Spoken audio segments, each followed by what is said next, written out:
My name is Brian Gilmore. I'm the program manager for enterprise intelligence at McKenney's in Atlanta. We're a mechanical contracting and engineering firm. My group in particular is designed to help customers kind of solve their data problems that occur when we're consuming large volumes of data from the Internet of Things. The simplest devices to understand are sort of the environmental and the energy devices.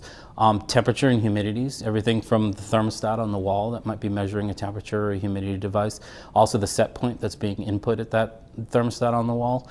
We also manage data from a lot of power devices, power meters, sub-meters, things that are monitoring the actual electrical infrastructure in the facilities that comes in from the utility and passes out and gets parsed out to the different devices in the field. So as we amass larger volumes of this data and then also larger quantities of points themselves, we kind of ran into a headroom issue where we didn't have the tools to manage that volume of data. Well, we're basically dumping all of the data we're recording in either a 1 minute, a 5 minute, or a 15-minute basis into Splunk. And once we get it in there, we're tagging it with all kinds of information, everything from what device it's coming off of, where its physical location is in the field, who it might be affecting. It really kind of gives you a snapshot of the operations of the facility.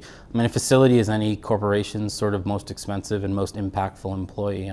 It affects everybody around it, on a daily basis. And then we're able to look at the interactions between those devices as well. Everything from simple kind of minimum, maximum, and average values across whatever. One of the kind of really powerful things about Splunk is it gives you the ability to do a lot of aggregations, group buys. So we can always say, well, how do you want to look at your data, and then by what? So are we looking at it by device, by floor, by system, by physical or virtual kind of connection? So we do a lot of baselining, so we'll take a look at periods where the building might be unoccupied or the building might be fully occupied, and we can take a look and see like what is happening in terms of temperatures, what's happening in terms of operation of the devices that are controlling those temperatures, and then how is that affecting the power consumption in the facility.